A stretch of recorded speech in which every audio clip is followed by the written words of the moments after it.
चलिए hello students, good morning. Start करते हैं हम लोग आज का क्लास।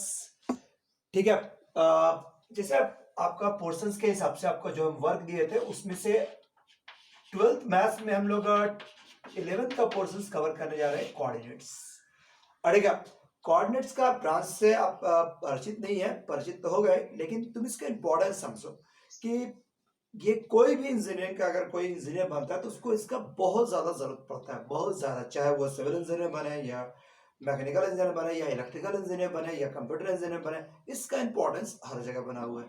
ठीक, बस इस कारण इसका वेटेज बहुत ज्यादा है। लगभग 6 क्वेश्चन 7 क्वेश्चन ठीक है मेंस में आने का एकदम फिक्स, ठीक है, आएगा ही आएगा।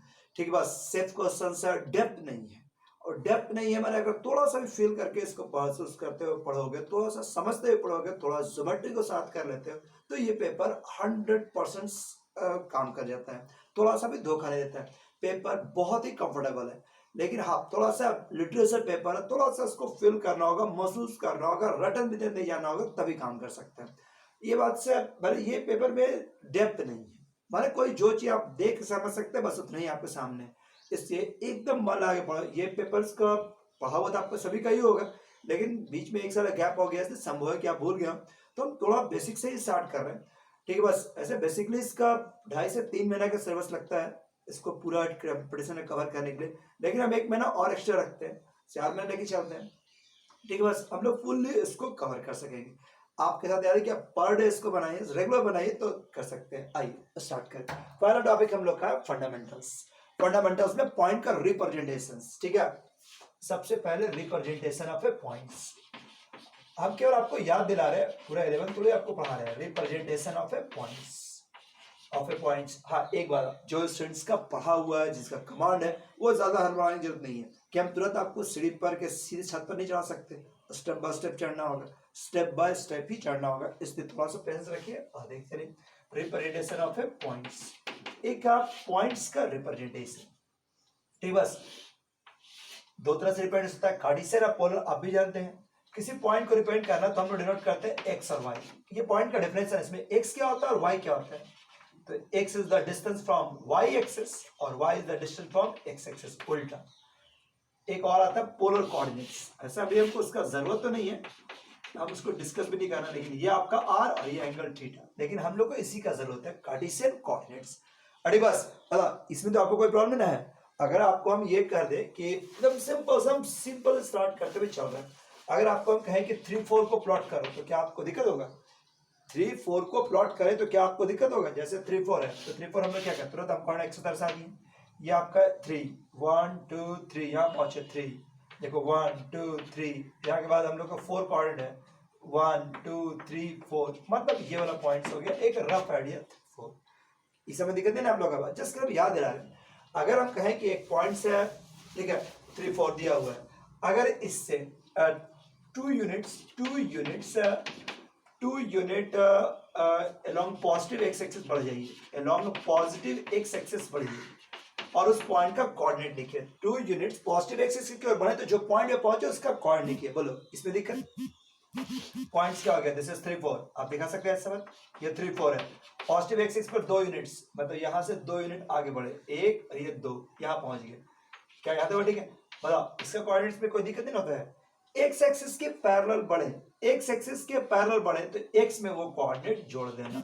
2 यूनिट बढ़े तो 3 और 2 5 और ये हो गया 4। बोलो ये समझ में आता है? बस अगर इसी में हमसे कहा जाए कि 1 यूनिट वाई एक्सिस की दिशा में बढ़े, 1 यूनिट वाई एक्सिस की दिशा में बढ़े तो वाई में कोऑर्डिनेट जोड़ दिए तो क्या हो गया 5 और 5। अगर इसी में कहा जाए कि निगेटिव एक्स एक्सिस की दिशा में 7 यूनिट बढ़े तो यहां से 7 यूनिट इधर आ गए निगेटिव एक्स एक्सिस में।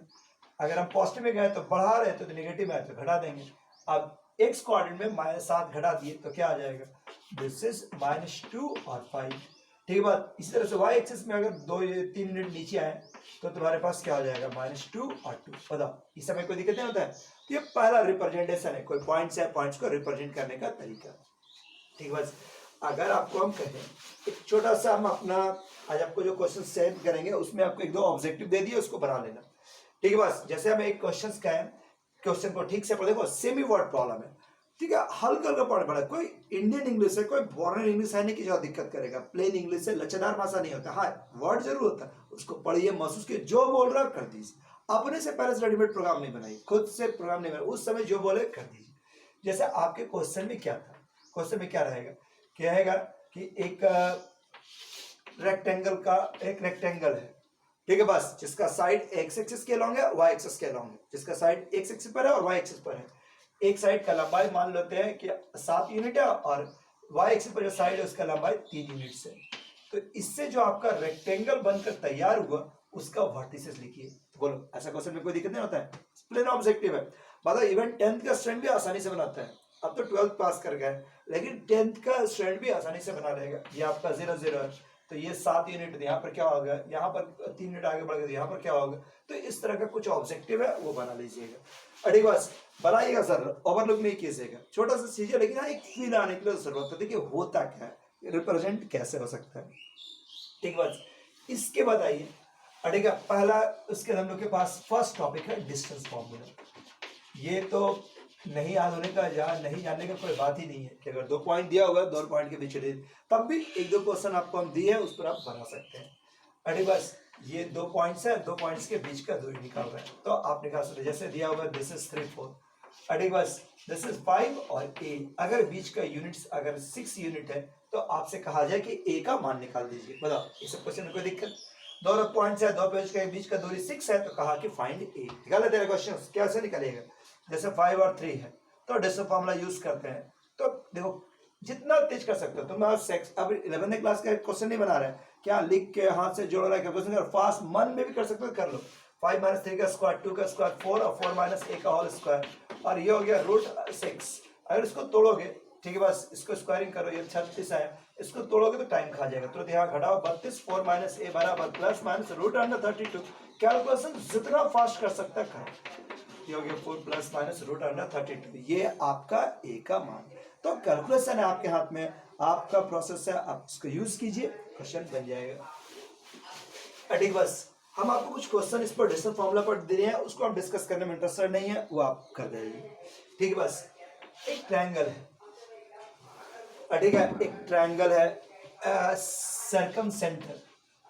एक ट्रायंगल में 4 तरह का सेंटर होता है, क्या आप उस सेंटर से परिचित है? एक सेंटर में 4 तरह का फेमस सेंटर, जैसे कि सर्कम सेंटर, ऑर्थो सेंटर, इन सेंटर, सेंट्रॉइड, क्या आप उससे परिचित है? और हम तुमको थोड़ा सा दिखाते हैं। डिफरेंट ज्योमेट्रिकल सेंटर,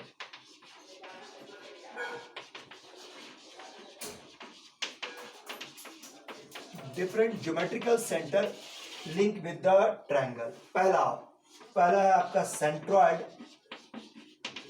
सेंट्रॉइड और मिड सेंटर, मिड सेंटर। ठीक, बस 4 तरह का सेंटर हमें एक ही फिगर में दिखाने का कोशिश कर रहे हैं, समझने का कोई ध्यान देना। ठीक है, ये देखो, ये एक फिगर दिखा, जान के थोड़ा लंबा दिखा रहे हैं, ये आपका तो पॉइंट ऑफ इंटरसेक्शन में मीडियंस, मीडियन समझता है ना, माध्यिका, केवल याद करा रहे हैं, नहीं जानने का बात ही नहीं है। अब चाहते हैं सेक्शन टू पॉइंट, इतना तो आपको जानकारी होना ही है, केवल आपको याद दिला रहे हैं कि point of intersection of the medians, ये मिड पॉइंट है, DEF, ये जो मीडियंस हुआ उसके पॉइंट ऑफ इंटरसेक्शन को कहते हैं सेंट्रॉइड। ये आपका सेंट्रॉइड और मिड सेंटर, मिड सेंटर ये हो गया। दूसरा आपका आया इन सेंटर, इन सेंटर हम लोग कल इसके बारे में डिस्कस करेंगे बारी बारी, लेकिन अभी तुमको मैं दे दिखा रहे हैं होता है क्या है ये जान लो। अरे बात सेंट्रॉइड है, इन सेंटर है, तो ये देखिए सेंट्रॉइड इन सेंटर, जैसे कि ये किसी भी ट्रायंगल का जो ये देखो एंगल बाइसेक्टर है, एंगल बाइसेक्टर है, वो किसी एक पॉइंट पे मिलेगा, उसको हम लोग कह सकते हैं इन सेंटर। यही है आपका इन सेंटर। इस इन सेंटर से अगर आप परपेंडिकुलर ड्रॉ करो किसी एक साइड पर और उसको चाप लेते हुए जब तुम सर्किल खींचोगे ना तो ये सर्किल बन जाएगा, माना अंदर में एक सर्किल बना हुआ है, इसी कारण इसका नाम पड़ा हुआ है इन सेंटर। बताओ इन सेंटर समझ रहे मन? तो ये आपका सेंट्रॉइड, ये इन सेंटर। अब आओ सरकम सेंटर, सरकम सेंटर। सरकम सेंटर तुम्हारे पास क्या है? Point of intersection of perpendicular bisectors. Side का बाइसेक्टर, ये परपेंडिकुलर बाइसेक्टर्स, ये परपेंडिकुलर बाइसेक्टर्स, ये परपेंडिकुलर बाइसेक्टर एक पॉइंट पर आके मिलेगा। ये वाला वर्टिस जाना जरूरी नहीं है, किसी ट्रायंगल में जा भी सकता है, किसी में नहीं। अब इस चीज को हम लोग कह सकते हैं सर्कमसेंटर, ये आपका सर्कमसेंटर, ठीक है। इसका चाप लिया जाए और इसका रेडियस माने वर्टेक्स से दूरी तीनों का बराबर होता है, तो ये वाला दूरी को यूज कर सकते हैं हम, तो ये चीज को कह सकते हैं सर्कमसेंटर। और एक और आता है ऑर्थोसेंटर, ऑर्थोसेंटर, ठीक है बात। Point of intersection of the altitudes, ये जो अल्टीट्यूड्स है सिर्फ लंब माने वर्टेक्स से सामने वाले साइड पर डाला गया परपेंडिकुलर, ये किसी एक पॉइंट पर आकर मिलता है, ठीक बस, इसको हम लोग कह सकते हैं ऑर्थोसेंटर, या आपका ऑर्थोसेंटर्स। 4 सेंटर्स से बात करते हैं। एक आता है 9 पॉइंट सेंटर, वो उतना फेमस तो नहीं है लेकिन तब भी जानो, होता कभी है कभी आज है। एक आता है 9 पॉइंट सेंटर, 9 पॉइंट सेंटर, असल में ये 9 पॉइंट से होता हुआ जाता है एक सर्किल, उससे जिसका नाम पड़ गया 9 पॉइंट सेंटर। देखो क्या हो सकते हैं, जैसे एक फिगर दिखाते हैं। 9 पॉइंट सेंटर किसको कहते हैं सो समझिए। देखो ये एक ट्रायंगल है, यहां से अल्टीट्यूड्स परपेंडिकुलर ड्रॉ करें, ये परपेंडिकुलर ड्रॉ करें और ये परपेंडिकुलर मैंने अल्टीट्यूड्स ड्रॉ किए हैं, तो ये जो फिट बना ना, फिट, ये वाला पॉइंट्स, अड़ी बस ये जो फिट बना ये वाला पॉइंट्स, ट्रायंगल का जो मिड पॉइंट्स है साइड्स का, ये वाला पॉइंट्स, ठीक बस। और ये जो ऑर्थो सेंटर से वर्टिस को मिलाने वाला साइड, इसका मिड पॉइंट्स है, ये वाला मिड पॉइंट्स। देख रहा बस क्या बोल रहे, देखो कौन कौन सा, ये आपका बेस 1 2 3, साइड का मिड पॉइंट, साइड का मिड पॉइंट, ठीक है, तीनों साइड का मिड पॉइंट्स। और ये ऑर्थो सेंटर को वर्टिस से मिलाने वाले 3 पॉइंट्स, 3 लाइन बना, इसका मिड पॉइंट्स। इन 9 पॉइंट्स टोटल हो गए। अब इस 9 पॉइंट को अगर तुम ध्यान से मिलाओगे ना, सही फिगर बनाओगे, तो 9 पॉइंट से एक सर्किल जा सकता है, और इसी को कहते हैं 9 पॉइंट सर्किल। ये है 9 पॉइंट सर्किल, और इसके सेंटर को कहते हैं, ठीक बस, इसी का जो सेंटर हो गया यहाँ पर आता है, इसको हम लोग कह सकते हैं 9 पॉइंट सेंटर। मतलब 9 पॉइंट से जा रहा है, इसलिए 9 पॉइंट सर्किल के नाम से फेमस है, और इसके सेंटर को कह सकते हैं 9 पॉइंट सेंटर। ध्यान रखना कभी जरूरत पड़ जाए। अब इन सेंटर से रिलेटेड कुछ ज्योमेट्रिकल रिजल्ट्स, इन सेंटर से रिलेटेड कुछ ज्योमेट्रिकल रिजल्ट्स, ठीक है, हम तुमको प्रैक्टिस करवाएंगे इसका इसी चैप्टर में, फंडामेंटल चैप्टर में, ठीक है। सेंट्रॉइड निकालने का कल करवाएंगे, सेंट्रॉइड्स का, इन सेंटर का, इन सेंटर का, ठीक है। ऑर्थो सेंटर का अभी नहीं करना है, ortho centre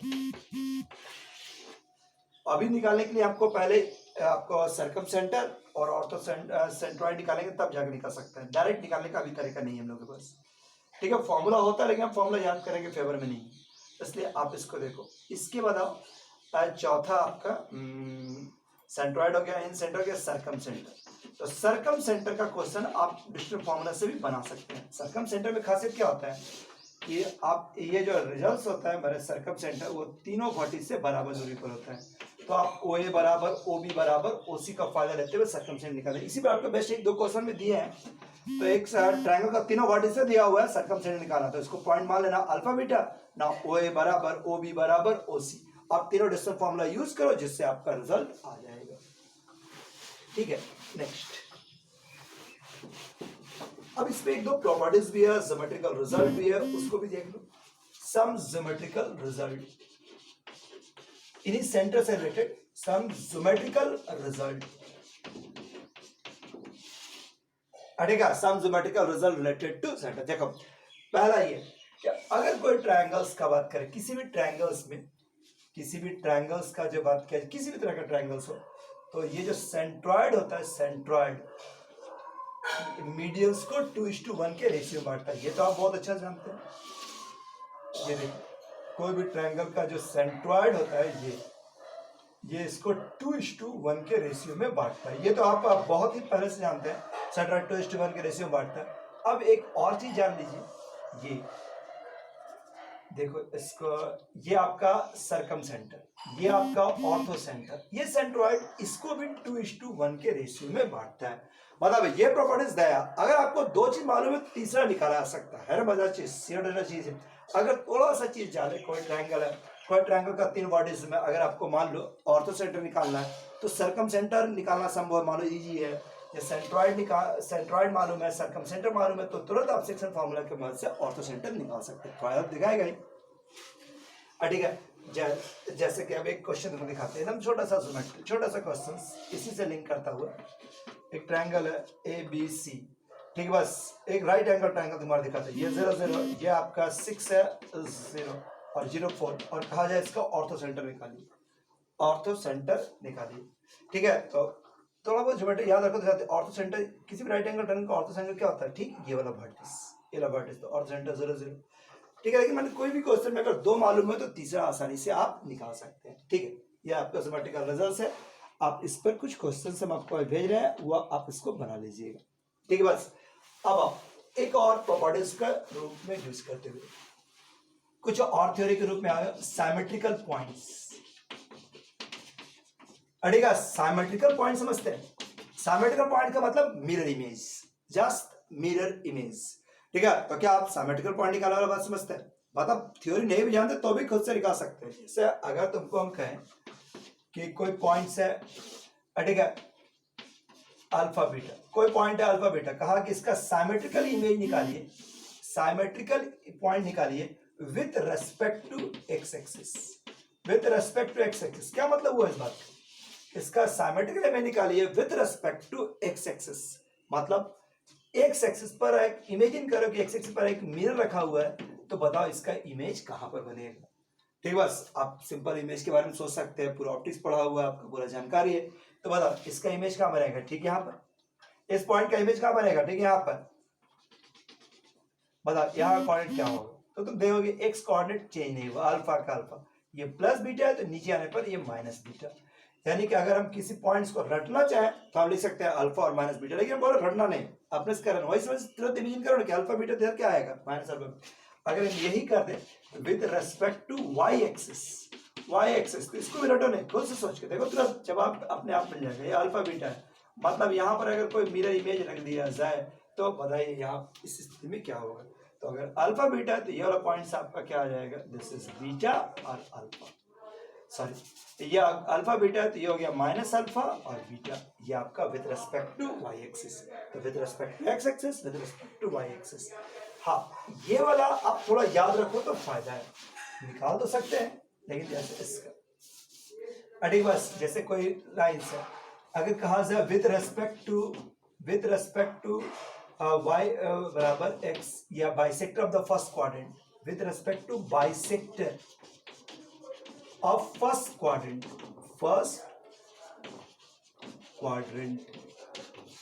with respect to bisector of the first quadrant। जैसे कोई पॉइंट से मान लो अल्फा बीटा और ये आपका बाइसेक्टर लाइन है, इसका इमेज तो अल्फा बीटा, तो यहाँ पर इसका इमेज बन जाएगा, क्या इमेज बनेगा, तो ये वाला पॉइंट्स बनेगा, दिस इज बीटा और अल्फा, चेंज हो गया अपने जगह, अल्फा बीटा का क्या बन जाएगा, बीटा और अल्फा। लेकिन इसके लिए खुद सोचो, खुद से अपना इमेज जो जोड़ोगे ना तो निकल जाएगा।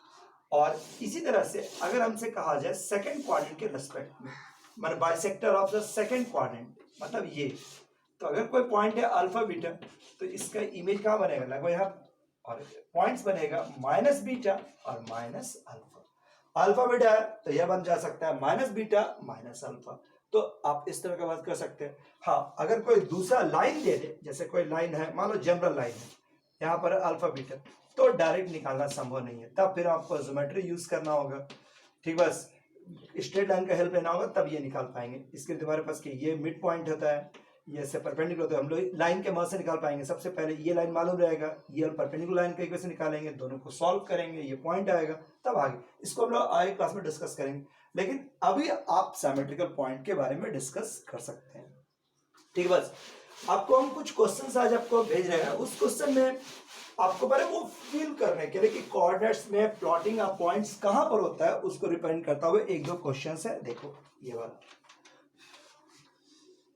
जैसे क्या बोला, एक line A B through the point 2 0, ठीक है, makes an angle 30 degree with positive x axis. एक लाइन है ए बी, कहां से जा रहा है 20 से, 20 से makes an angle 30 degree with positive x axis.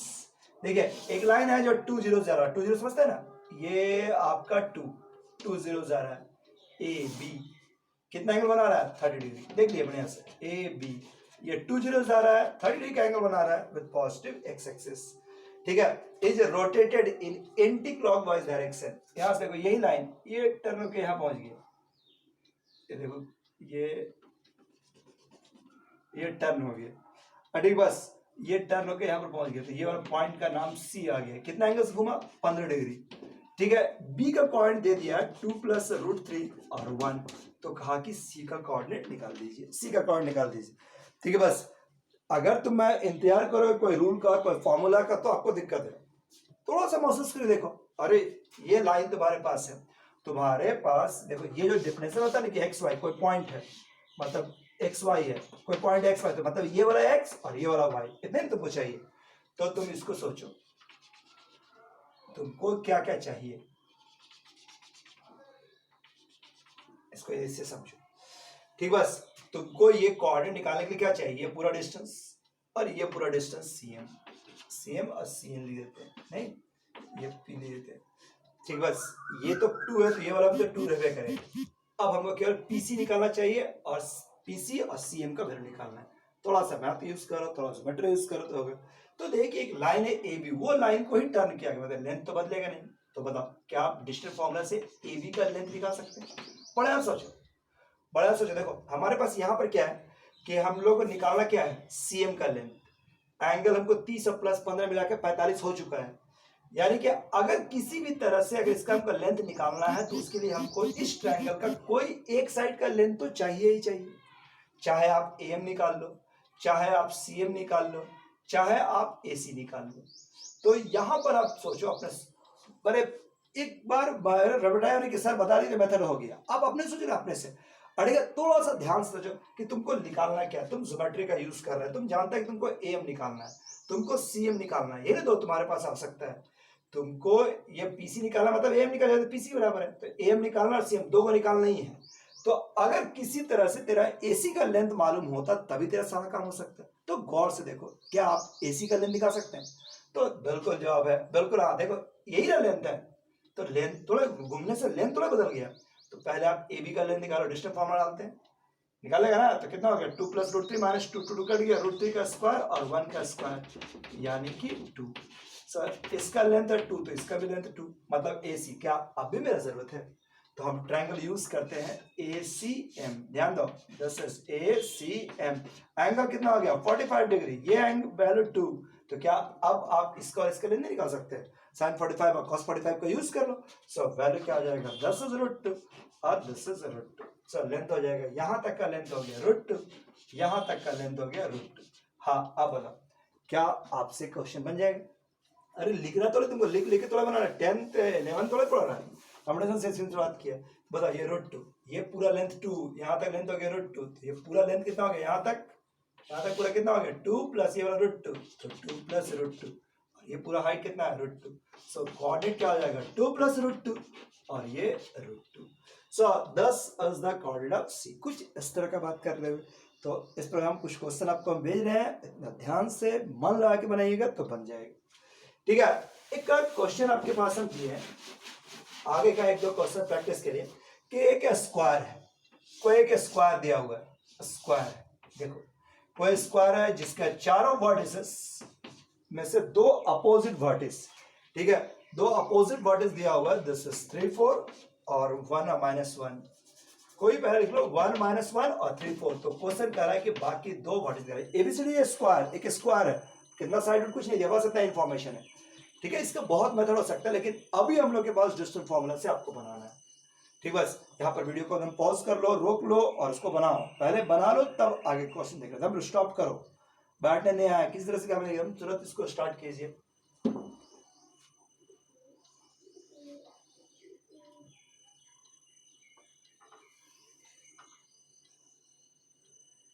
चलिए अब लोग इसका बात करते हुए और स्टार्ट करते हैं। मान लेते हैं कि ये वर्टिस अल्फा बीटा है, एक वर्टिस मान लेते हैं अल्फा बीटा है, ठीक है, तो ध्यान से देखो, क्या आप इसका लेंथ निकाल सकते हैं? ठीक है, 3 - 2 का स्क्वायर और 4 - 5 का स्क्वायर, 25 4 29, √29। अगर तुम जानता हो कि कोई भी डायगोनल जो होता है वो साइड √2a के बराबर होता है, तो इसका लेंथ कितना हो गया? √2a यानी √29/2, और ये हो गया √29/2। प्लीज दो व्हाट हमको मिल गई। आगे भी हम लोग मेथड पढ़ेंगे और इजी मेथड भी पढ़ेंगे, लेकिन पहले बोले फील करने की जरूरत है। अभी हम लोग का नंबर की बात नहीं है, अभी हम लोग शुरुआत पहले महसूस करें कि हाँ हमसे बन सकता है, तब शॉर्टकट ट्रिक सब कुछ। ठीक है, बस शुरुआत में क्या ट्रिक सीख जाओगे तो आधा नॉलेज आधा कंसेप्ट। तो ये बात को देखो, 29 और 2 ये values alpha beta, let the point b alpha beta मानो ना, डिस्टेंस फार्मूला यूज करो ना, ए बी बराबर बी सी बराबर √29/2। ए बी का लेंथ अल्फा -1 का स्क्वायर बीटा +1 का स्क्वायर +1 का स्क्वायर, डिस्टेंस फार्मूला हटेगा। बी सी का लेंथ ये वाला तुम्हारे पास क्या हो गया, अल्फा -3 का स्क्वायर और बीटा -4 का स्क्वायर, 4 का स्क्वायर, और ये वैल्यूज क्या हो गया, √29/2 प्लस या। अब आप इसको लेके प्रोसीड कर दीजिए, दो इक्वेशन तैयार होगा, दो वेरिएबल्स है, सॉल्यूशन तो आसानी से हो जाना चाहिए। हो जाएगा आपसे, हम कर लीजिएगा, नहीं का बात ही नहीं है। ठीक है, और एक अगला क्वेश्चन डिस्कस करते हुए चले। देखो एक क्वेश्चन है, सुनो क्वेश्चन लैंग्वेज क्या बोल रहा है। S with the square of unit area, एक स्क्वायर है जिसका एरिया कितना है 1 यूनिट्स। ठीक है, ठीक है, आप करें consider a quadrilateral which have one vertex on each side. एक क्वाड्रिलेटरल कंसीडर कीजिए जिसका प्रत्येक वर्टेक्स इस स्क्वायर के एक साइड पर मौजूद है। अगर उस क्वाड्रिलेटरल का जो साइड का लंबाई है वो ए बी सी डी है, तो हम लोग को प्रूफ करना है। तो हम लोग सबसे पहले सहूलियत के लिए ले लेते हैं एक स्क्वायर कंसीडर किया, यूनिट एरिया है, मतलब यूनिट लेंथ कितना हो गया 1। ये देखो ए बी सी डी, ठीक है, 1 का लेना 0 0 हो गया, दिस 1 0 हो गया, दिस 1 1 हो गया, और दिस 0 1। अब एक क्वाड्रिलेटरल कंसीडर करते हैं, क्वाड्रिलेटरल स्क्वायर नहीं, किसी भी तरह क्वाड्रिलेटरल है ऐसा। ठीक, बस पी क्यू आर और एस, क्वेश्चन कहा कि उनके साइड का लंबाई ए बी सी डी है। तो हम लोग को ये प्रूफ करके लाना है ए स्क्वायर बी स्क्वायर सी स्क्वायर डी स्क्वायर, ठीक, बस बराबर 2 और 4। देखो ये पुराना क्वेश्चन है, बड़े कॉम्पिटिशंस में इंजीनियरिंग में आया हुआ क्वेश्चन, ये हम लोग को प्रूफ करना था। ठीक है, ए स्क्वायर बी स्क्वायर सी स्क्वायर डी स्क्वायर। अब तुम्हारे पास चेंज हो गया तो क्या देगा, कहेगा find the range of this one. अब यही क्वेश्चन बदल कैसे कहेगा कि find the range of this one, question वही है, ऑब्जेक्टिव है, बस ध्यान से देखो। तो आप बताओ, आपसे बन सकता है? तुम सोचो ये वाला पॉइंट्स क्या हो सकता है, एक्स एक्सिस पर तो अल्फा 0 मान लेते हैं, कुछ भी है ना, अल्फा 0 है। ये वाला पॉइंट्स क्या है, यहाँ पर x का वैल्यू 1 है तो 1 और बीटा मान लेते हैं अंदाजी। ये वाला वैल्यूज में y का वैल्यू 1 है, गामा और 1, और ये 0 और डेल्टा। कोई लिंक नहीं था, हम भी लिंक नहीं किए, कोशिश भी नहीं किया लिंक करने का ना। एक्सप्रेशन का वैल्यू ए स्क्वायर बी स्क्वायर सी स्क्वायर डी स्क्वायर का मान निकाले, तो बताओ डिस्टेंस फार्मूला यूज कर सकते हैं ना डिस्टेंस का। तो ये वाला चीज ये क्या हो जाएगा 1 - अल्फा। अब जैसे घटाने वाला ना कि 1 - अल्फा का स्क्वायर 0 - 0 का स्क्वायर, अरे सीधे ये 1 - अल्फा है, ये 1 - अल्फा है, और ये वाला दूरी तुम्हारे पास क्या हो गया बीटा, ये बीटा। तो आप ए स्क्वायर का वैल्यू क्या लिख सकते हैं 1 - alpha square plus beta square, alpha square और ये बीटा स्क्वायर। इसके दाइए इसके बाद बी का मान, तो ये डिस्टेंस कितना हो गया, दिस इज बीटा -1 और ये हो गया आपका गामा -1। तो बीटा -1 का स्क्वायर और गामा -1 का स्क्वायर। ठीक, बस इस तरह से ये वाला डिस्टेंस सी स्क्वायर निकाल लो। तो ये तेरे पास क्या हो गया गामा का स्क्वायर, और ये वाला तेरे पास क्या हो गया, दिस इज डेल्टा -1 या 1 - डेल्टा का स्क्वायर। क्या यहाँ तो ठीक है। तो इस तरह का आप डिस्टेंस यूज करेंगे, चारों डिस्टेंस निकालें। अब इसको पूरा ब्रेक कर लो, पूरा सवाल को ब्रेक करो तो क्या आ जाएगा अल्फा स्क्वायर, ठीक है, अल्फा स्क्वायर, और ये हो गया beta square plus gamma square plus delta square, और 2 अल्फा 2 बीटा 2 गामा 2 डेल्टा, सब माइनस माइनस, और उसके बाद ये आपका इसमें देखो 1, ये हो गया 2 3 और ये 4, इस तरह का कुछ डाटा आ गया।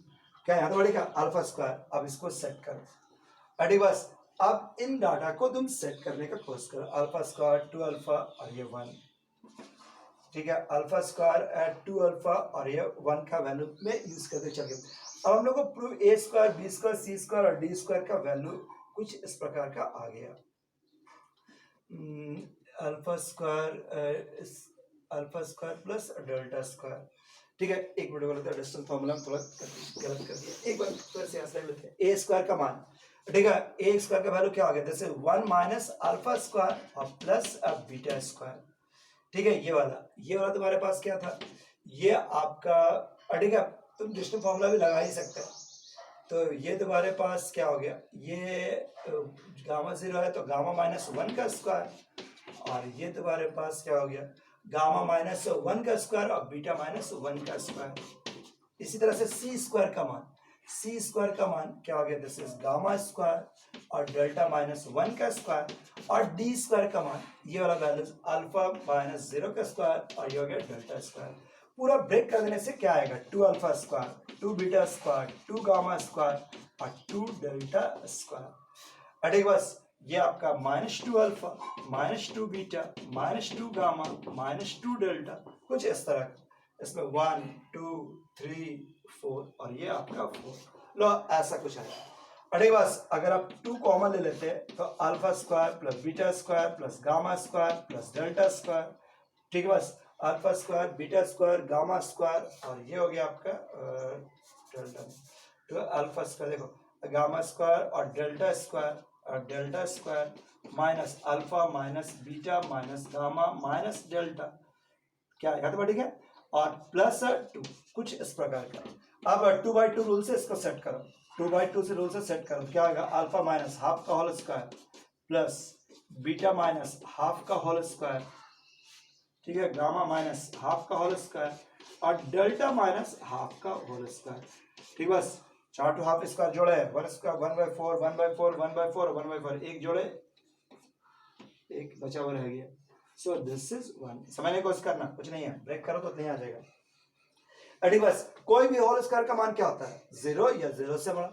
कोई भी होल स्क्वायर का मान तेरे पास 0 या 0 से बड़ा, सो इसका वैल्यू समझ लो, 0 या 0 से बड़ा, greater than equal to 0, greater than equal to 0, greater than equal to 0, और ये आपका ग्रेटर एंड इक्वल टू 0 और प्लस 1, ये सब मिलाकर 0 + 1, यानी कि कुछ ऐसा आया, एक्सप्रेशन का वैल्यू जो आया तुम्हारे पास वो 2, मतलब 1 या 1 से बड़ा।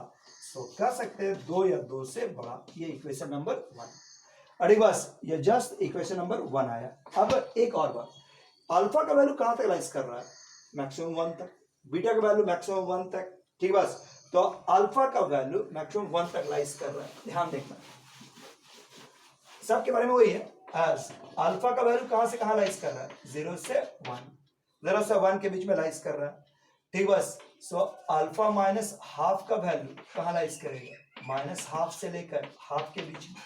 सो अल्फा माइनस हाफ का होल स्क्वायर का वैल्यू कहां लाइज करेगा, सो कह सकते हैं 0 से लेकर 1/4 के बीच, 0 से लेकर 1/4 के बीच में लाइज करेगा। अरे बस 0 से लेकर 1/4 के बीच में लाइज करेगा। अब यही बात का फायदा यहां से ले लिया जाए, इसी बात का फायदा ले सकते हैं, 0 से लेकर 1/4 के बीच में लाइज करेगा। सिमिलरली अगर हम बात करें तो 0 बीटा माइनस हाफ का होल स्क्वायर, ये भी लाइज करेगा 1/4 के बीच। 0 गामा माइनस हाफ का होल स्क्वायर, ये भी लाइज करेगा 0 से 1/4 के बीच। और डेल्टा माइनस हाफ का होल स्क्वायर, ये भी लाइज करेगा 1/4 के बीच। अगर आप इसको जोड़ देते हो ऐड करने से 0, तो राइट साइड में क्या हो जाएगा, अल्फा माइनस हाफ का whole square beta minus half का होल स्क्वायर। ठीक है, इक्वल 0 से लेकर हाफ के बीच में कहीं भी ले सकते थे, इक्वल टू ले ही लेते हैं। ठीक, बस तो ये आपका रिजल्ट क्या आएगा, इस सब को जोड़ोगे, बीटा माइनस हाफ का होल स्क्वायर, चारों को जोड़ देंगे तो इधर तुम्हारे पास क्या हो गया, 1, यानी पूरा अंदर का जो मान है वो इसके 1 से बड़ा। सो हम कह सकते हैं कि a square plus b square plus c square plus d square, देखो बराबर क्या था, 2 टाइम्स। ठीक है, बराबर आपका 2 टाइम्स था, पूरा एक्सप्रेशन था +1, इन हम लोग के पास आ रहा था। पूरा एक्सप्रेशन का मान कहाँ लाइज कर रहा है, 0 से लेकर 1 के बीच। ये जो रिजल्ट्स है वो 0 से लेकर 1 के बीच में लाइज कर, उसमें 1 जोड़ दें, इसमें अगर हम 1 और जोड़ दें तो 1 और अल्फा माइनस हाफ का whole square plus something something plus 1, इसका वैल्यू 2 से, सो अंदर का वैल्यू लाइज कर रहा है 1 से लेकर 2 के बीच में, ठीक है बस 1 से लेकर 2 के बीच में लाइज करता रहेगा। 2 से गुना कर दे तो 2 से लेकर 4 के बीच में लाइज कर, पूरा एक्सप्रेशन जो है वो 2 से लेकर 4 के बीच में लाइज कर रहा है। बोलो इसे बात समझ सकते हैं? तो थोड़ा सा अलजेब्रा थोड़ा सा मिक्स करता हुआ क्वेश्चन रहता है, ठीक है। इतने काफी है। अभी हम जो क्वेश्चन दे रहे हैं उसमें कुछ ऑब्जेक्टिव है, टोटल 10 या 12 क्वेश्चन होगा, लेकिन कंप्लीट आज का आज और अभी, ठीक है। Thank you.